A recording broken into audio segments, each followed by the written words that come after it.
Olá! Mais um Joecast com o Márcio Atala. Espetacular. O assunto é o que não falta, né? Pra gente viver bem, viver com saúde, viver com qualidade. Assunto é o que não falta, mito é o que não falta, de serviço também é o que não falta. Mas vamos lá, sem revoltas hoje, vamos falar sobre saúde emocional. A gente quer ficar zen, a gente quer ficar feliz. E muitos estudos já dizem que um dos melhores, quiçá o melhor remédio para a saúde mental é o exercício físico regular, ou pelo menos o movimento físico, que a gente se movimenta durante o nosso dia. É verdade? É verdade. Isso vindo de mim pode ter um conflito de interesse por ser uma pessoa que defende muito movimento. Mas quando você pega, por exemplo, neurocientistas, que são os especialistas, né? Então você pega, por exemplo, a Wendy Suzuki, que é a chefe do departamento de neurociência da Universidade de Nova York, ela fala que se ela tiver que escolher só uma atividade como a que produz mais benefícios para o seu cérebro, ela diria que é a atividade física. Ou seja, se ela tivesse escolhendo entre alimentação, Não, entre atividade qualquer física... coisa, a melhor coisa que você pode fazer pela saúde do seu cérebro é a É o atividade exercício. física. Quando você pega aquele livro Corpo Ativo, Mente Desperta, escrito por um neurocientista de Harvard, ele fala que se ele escolhesse um só órgão no corpo humano como mais beneficiado com o exercício, ele diria que era o cérebro. A verdade é que o nosso cérebro ele colhe enormes benefícios com o movimento. Mais até do que o nosso físico, do que o corpo... Acho que esse negócio mais ou menos, eu sei que o cérebro ele é enormemente beneficiado de diversas vias. Então você vai ter que você tem uma via onde você produz novos neurônios, que você melhora o seu estado de alerta, que você melhora a sua aprendizagem. Por que melhora a aprendizagem fazendo atividade física? Várias coisas. Você vai dormir melhor, você vai produzir novos neurônios, você melhora o seu estado de alerta, você produz, por exemplo, várias miocinas, né? Entre elas a mais conhecida é a irisina, que toda vez que seu músculo contrai, né? Então você está fazendo atividade física, isso é super protetor para o seu cérebro contra doenças como o Alzheimer, por exemplo, ajuda nesse processo todo que eu falei de aprendizagem. Você tem neurogênese, né, que é a produção de novos neurônios. Você melhora, a gente sabe dos neurotransmissores relacionados à sensação de bem-estar. Então você fica mais longe da depressão, você fica uma pessoa menos ansiosa. Então você tem muitas vias, muitas ainda que estão sendo estudadas, porque trazem tanto benefício para o cérebro. Uma coisa que a gente sabe hoje, que risco para a doença de Alzheimer, ele é considerado hoje, o Alzheimer, o terceiro diabetes, porque os riscos são muito parecidos, os fatores de risco. Então, a gente sabe que ser obeso, ser sedentário, uma alimentação muito ruim, tudo isso acaba sendo fator de risco para desenvolver o Alzheimer. Então, quando a gente fala que um estilo de vida ele é extremamente importante para a gente evitar o diabetes, aquelas pessoas que evitam o diabetes, evitam a hipertensão, elas com certeza também estão mais longe do Alzheimer. Isso significa que quem não tem diabetes, não tem hipertensão, nunca vai ter Alzheimer? Não. É importante as pessoas entenderem que não é porque você faz atividade física que você não vai ter Alzheimer. Você diminui a chance, entendeu? Você diminui o risco. Significativamente a chance. Você diminui o risco. Porque o Alzheimer tem um fator genético. Tem. Outro dia eu coloquei isso, que a atividade física era protetora. Que absurdo, como você pode dizer isso? Eu tenho um pai que fez atividade física e teve Alzheimer. Ele Existe exceção, né? Talvez ele tivesse antes, entendeu? A gente não sabe. Talvez tenha retardado o surgimento do Alzheimer. A evolução, enfim. Ou seja, sabe. na maioria dos casos, ele Você vai diminui evitar o o retardado. Diminui o risco. E Alzheimer, a doença de Alzheimer, ela vem crescendo, né? Tem números aí que dizem que ela vai duplicar até 2030 e triplicar o número de pessoas com Alzheimer até 2050. Acertei os dados. Então, mas olha só, se a gente está falando que é o terceiro diabetes, que é o fator de risco, tudo isso que você falou em relação ao Alzheimer serve para o diabetes. Ele está crescendo, ele vai duplicar, ele vai triplicar. Hoje são mais de 20 milhões de diabéticos no Brasil. Tudo isso está relacionado muito ao estilo de vida. Claro que tem um componente genético. E aí você tem uma terceira coisa, as pessoas vivendo mais. Então, se antes a gente morria com 65, 67, 70 anos, talvez não tenha dado tempo para manifestar o Alzheimer. Hoje, as pessoas vivendo 85, 90 e a população envelhecendo, por exemplo, o Brasil em 2035 vai ter mais pessoas acima de 65 anos do que menor do que 18. né? Então, obviamente, aumenta a prevalência. E se você tem um estilo de vida ruim, você tem todos os componentes se juntando para ter a tempestade perfeita, que é uma quantidade muito grande de pessoas com problemas da mente. Exato. E aí você tem as pessoas vivendo mais e perdendo qualidade de vida, ou seja, vem vivendo mais, mas vivendo pior os últimos anos de vida. Vivendo mais e com menos qualidade de vida. Isso é verdade. Você tem um estudo da McKinsey que mostra que, acho que nas últimas 3 décadas, a expectativa de vida aumentou absurdamente, acho que coisa de 10, 12 anos, mas os anos com qualidade não aumentaram. Pelo contrário, tiveram uma pequena redução. O que é últimos anos com qualidade? É quando você tem menos dependência ao final da vida para executar as tarefas do dia a dia, né? Menos autonomia. Então, hoje, apesar das pessoas viverem mais, elas passam a ter mais anos ao final da vida, onde ela depende de outras pessoas para executar tarefas simples do dia a dia. E é muito complicada essa equação toda, né? Porque você vai ter, daqui a pouco você vai ter que ter uma pessoa para cada idoso, porque o idoso não consegue ficar sozinho, você calcula. E é bem difícil, né? Mas falando sobre saúde emocional, quando dizem que a contração muscular, através da contração muscular, você produz substâncias que são benéficas até para depressão, o que é exatamente isso? Explica melhor, por favor. Então, quando você faz a atividade física, você vai para qualquer psicólogo, psiquiatra, ele vai indicar a atividade física. Você tem algumas substâncias, alguns neurotransmissores que são responsáveis pela sensação de bem-estar, né? Isso é bem estabelecido. Mas não é só essa via. Quando você também faz atividade física, na grande maioria das vezes você tem sociabilização. Quando você faz atividade física, muitas vezes você muda a composição corporal e você melhora a sua autoestima. Então a gente não consegue dizer que é um fator, uma ligação direta. Você fez atividade física, você produziu a sensação, o hormônio da sensação do bem-estar. Porque alguém que vai falar o seguinte, mas quando eu como chocolate eu libero o mesmo hormônio, mesmo neurotransmissor. Sim, é verdade. Mas a atividade física ela vai atuar em várias vias, né? A gente falou aqui das miocinas, né? Então, toda vez que você contrai também, essas miocinas, além de serem anti-inflamatórias, elas também promovem essa sensação de bem-estar. Então, a gente tem que analisar a questão da atividade física e saúde emocional como um todo. Eu conheço muita gente, não é pouca não, que fazia atividade física, que não fazia atividade física, começou a jogar o beach tênis, que é o esporte da moda, e a pessoa falava, eu não faço nenhuma atividade física, eu não gosto. Aí a pessoa está absolutamente apaixonada. Mas quando você vê, não é nem muito pelo jogo. Ela faz relações sociais. Ela está num ambiente que ela desestressa, né? Então, claro, a atividade física teve uma importância nesse quadro de depressão? Teve. Mas qual a importância dela ter feito amigos? Qual a importância dela estar no momento que ela está relaxando e esquecendo aqueles problemas? Então, a atividade física, ela atua de várias maneiras para melhorar a nossa saúde emocional.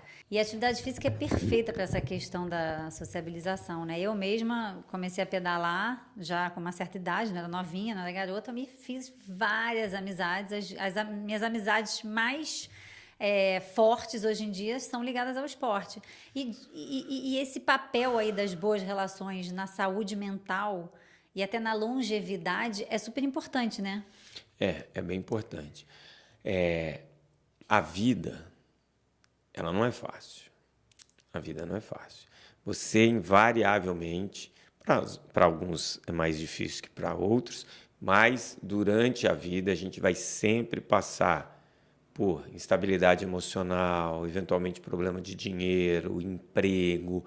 Você vai passar por muitos momentos difíceis. E aí eles mostram que esses vínculos, né, pessoais, seja com o familiar, com o pai, com a mãe, com o irmão, com o marido, com a esposa, com os amigos, isso faz com que você ultrapasse esses momentos com mais facilidade, né? Então, você tem alguém doente na família, você tem uma situação difícil, quanto vale você ter um amigo para desabafar, uma pessoa que você pode contar? Então, esses vínculos tornam a vida mais leve, mais fácil. E aí, quando a gente fala em viver mais, viver melhor, nas Blue Zones, eles detectaram exatamente essa questão, né? Não apenas das relações humanas, mas da espiritualidade para a saúde mental, né? Porque realmente a cabeça, ela leva você para cima ou para baixo, né? Independente do... Nas 5 cidades, né, que eles... Região melhor. Nas 5 cidades que eles colocam como Blue Zones, né, todas elas você tem a questão do vínculo social, de um cuidando do outro.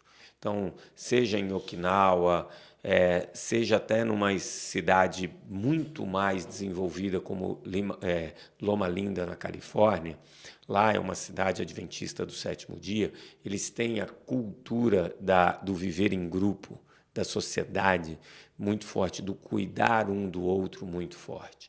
Então, isso está presente em qualquer lugar onde você tem uma longevidade e uma qualidade de vida melhor. De novo, o velho estudo de Harvard, que acompanhou 700 pessoas, que já tem quase 85 anos esse estudo, querendo saber, ao final da vida, quem são as pessoas mais felizes e que viveram mais. A coisa que mais aparece é a questão do vínculo social. Isso me faz pensar sobre uma frase que eu escutei você dizer uma vez, que a sua saúde não é só sua, ela é da sua família também, dos seus amigos. Por quê? E o que isso está nesse contexto de populações que vivem melhor porque vivem em sociedade, uns cuidando dos outros? Cara, a nossa saúde não é só nossa por diversas razões. Primeiro porque alguém paga a conta, né? Então, quando aquela pessoa fala, eu tenho direito a ser sedentário, eu tenho direito a fumar, eu tenho direito a beber. Meu corpo, minhas regras. Meu corpo, minhas regras, enfim, eu faço aquilo que eu quero. Tudo bem. Pensando que essa pessoa tenha um plano de saúde, né? Como que é feito o reajuste do plano de saúde? Pela média. Então, obviamente, esse tipo de atitude está impactando no grupo. Mas eu não tenho plano de saúde. Tudo bem, o governo vai prover saúde para essa população. Só que quanto mais doente essa população fica, mais caro é, mais você vai ter que pagar imposto. Então, partindo para o lado da economia, nossa saúde não é só nossa. Quando você parte em relação ao convívio das pessoas, então imagina uma situação que você adoece, né? Como sua filha, como seu marido, enfim, como seus amigos, né? Acabam se sensibilizando, tendo que alterar a rotina, enfim, para estar do seu lado. Então, a nossa saúde... E posso te falar uma coisa? Eu tenho um amigo querido da faculdade, e muito querido. E ele pegou e um dia... Ele não atua na área de educação física. Ele tem uma empresa, faz ali... Administra a empresa e tal. Tem lá, faz prancheta, faz umas coisas. E aí, um dia a gente estava jantando, ele é de Mogi. Ele virou para mim, já eram umas 10 da noite, ele falou, eu tenho que ir embora, que amanhã eu dou aula cedo. Eu comecei a rir, né? Porque, ele não dá aula. Aí ele falou, não, amanhã eu dou aula cedo. 2 dias por semana, agora, 6h30 da manhã, eu dou aula voluntária na igreja. Aí eu falei, caramba, que bacana, né? Você fazendo bem para outras pessoas. Aí ele falou, se aquelas pessoas soubessem que aquele momento faz mais bem para mim do que para eles, eles iam me cobrar para dar aula, entendeu? Então, quando você cuida, quando você ajuda alguém, eu acho que isso faz mais bem para quem está ajudando do que para quem é ajudado. De Eu verdade, acredito. é verdade. Mas, obviamente, que a gente está falando de quando você adoece de doenças que poderiam ser evitadas, né? Sim, A gente claro. não está falando de... Ninguém é eterno. Exato, mas como a gente está fazendo um podcast, muitas pessoas vão assistir e vão falar, mas e a pessoa tem aquela doença que não... Enfim, doenças que não são evitáveis. Um acidente, são coisas Exato, mas o problema é que a acontecem. maior parte das doenças hoje são evitáveis, não é isso?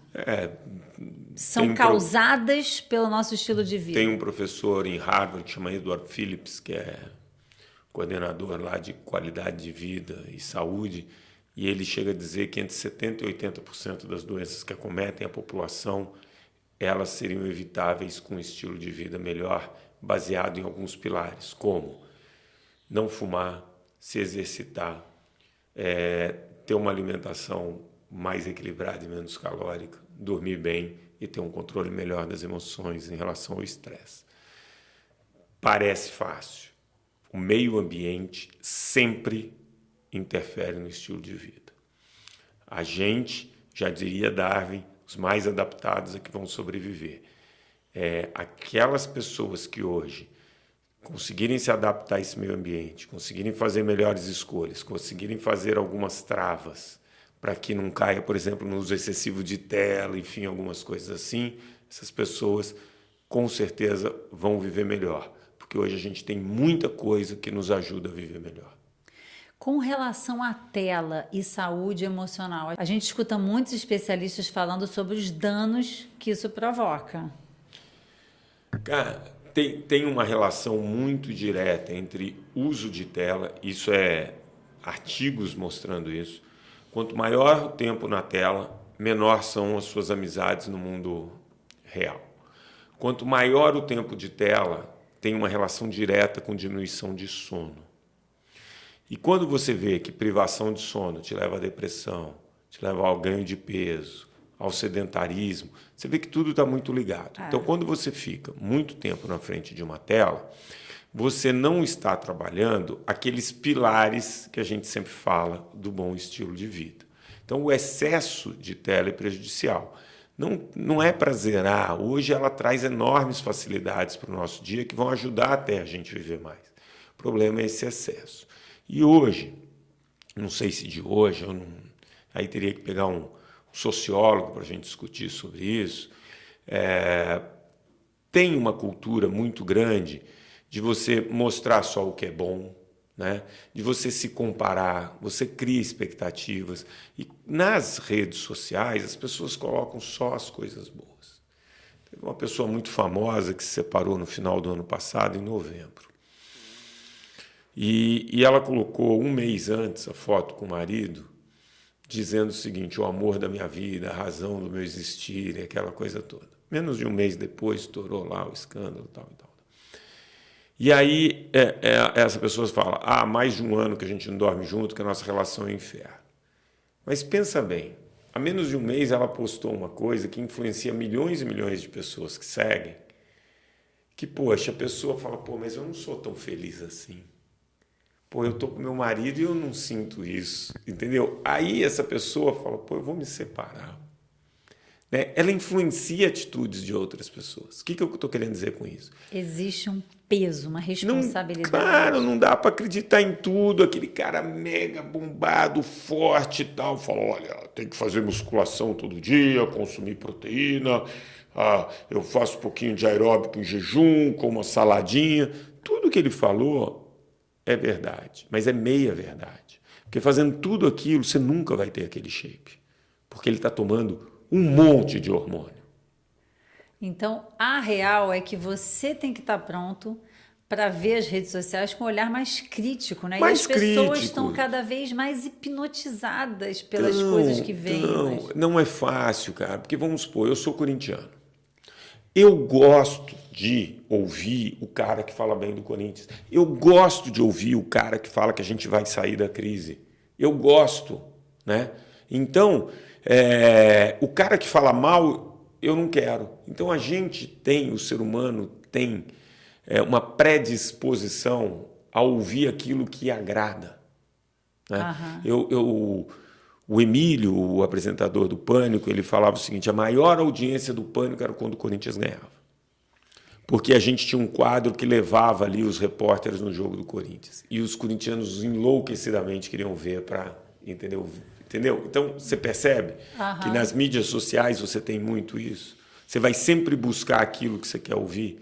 E isso te faz cada vez viver mais em bolha, cada vez ser mais intolerantes à opinião contrária à sua. Exato. Então, você tem uma série de coisas. Nada é simples. E, na verdade, o meio ambiente está sempre levando... Você vê a questão do cigarro, né? Você conseguiu diminuir a quantidade de fumantes porque o cheiro do cigarro incomodava, e aí você foi tirando a possibilidade das pessoas fumarem em ambientes fechados. E agora você fuma com o vapor e tá tudo bem, porque não tem cheiro ruim. Só que vai matar mais ou pior do que antes, né? Porque é tão nocivo.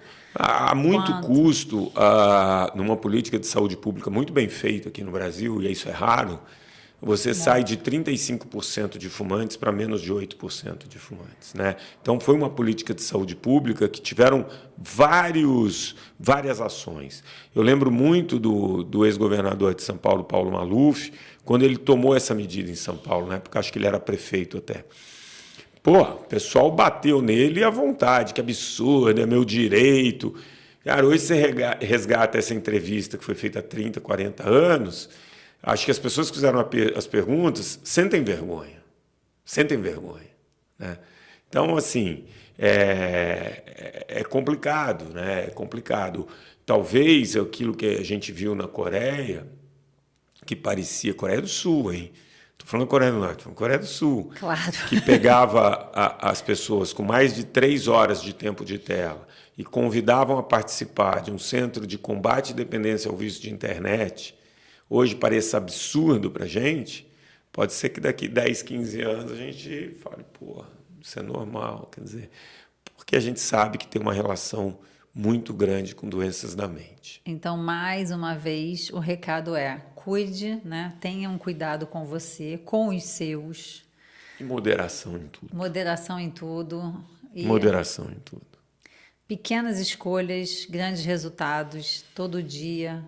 Botar Cara, no modo. Sai do modo automático e faça melhores escolhas para você ter saúde emocional, saúde física. é muito difícil você dar conselho. É muito difícil, porque cada realidade é uma realidade. Mas eu faço muita entrevista há muito tempo. E uma das coisas que eu ouvi que mais mexeram comigo e que mais me fizeram mudar é: identifique aquilo que te dá felicidade e aquilo que te dá prazer. Aquilo que te dá felicidade, tenta incorporar na maior parte dos seus dias o tempo inteiro. E aquilo que te dá prazer, nenhum problema você consumir, mas você saber que é prazer e ser esporádico. Então, rapidamente eu identifiquei o que me dava felicidade. Que é estar com os meus amigos, que é fazer esporte, que é ficar perto da minha família e dos meus cachorros. Então, se eu tenho isso na maior parte dos meus dias, eu sou feliz, sou muito feliz. Mesmo não tendo muitas fontes de prazer, como viajar, sei lá, entendeu? Tem outras fontes de prazer. Mas, assim, quando você privilegia aquilo que te faz feliz, a vida acaba sendo um pouquinho melhor. Com relação à dopamina, a gente está vivendo num momento que as pessoas buscam exatamente por isso. Dopamina e prazer na veia o tempo todo. Sempre buscou. Sempre buscou, é verdade. Mas eu acho que... É que ela está mais fácil. Você tem... eu não gosto de usar esse termo, a indústria, mas, enfim. Hoje, é mais fácil você conquistar em pequenas coisas a questão da dopamina. Atividade física libera dopamina? Libera. Mas é mais fácil você fazer uma atividade física ou pegar o seu Instagram e ir rodando para cima e ver um monte de videozinho que te deixa feliz. Por isso, entendeu? mais uma vez, você tem que escolher, né? Da onde que você quer. Você tem que colocar trava, gente. Você tem que colocar... Eu sei que é duro, mas você acha que eu não quero ficar vendo série, filme, jogo até 2 da manhã? Mas você vai escolher o dia, né? A final do tal torneio que você vai assistir. Porque não dá para você fazer isso todo dia. Então, muitas vezes eu estou assistindo um jogo, uma série, eu falo, pô, o que isso vai mudar na minha vida? Nada se eu assistir agora. Ou não. Então, Agora, é melhor dormir. eu acordar amanhã às 7 bem vai fazer muita diferença no meu dia. Aí você abre mão. É isso. Para ter saúde, tem que ter consciência, né? Ou viver num meio ambiente que te leve inconscientemente para isso. Que não é... Que é o caso das Blue Zones. Exatamente. Vai todo mundo se mudar para as Blue Zones agora. Ué, mas nem todo mundo vai conseguir fazer isso. Aí você lembra da entrevista do Jeff Speck, que é o urbanista que a gente entrevistou em Boston. Que eu perguntei para ele, pô, mas tudo isso que você está falando é muito fácil. Como que a gente faz numa cidade como São Paulo? Ele falou, viva como uma tartaruga, né?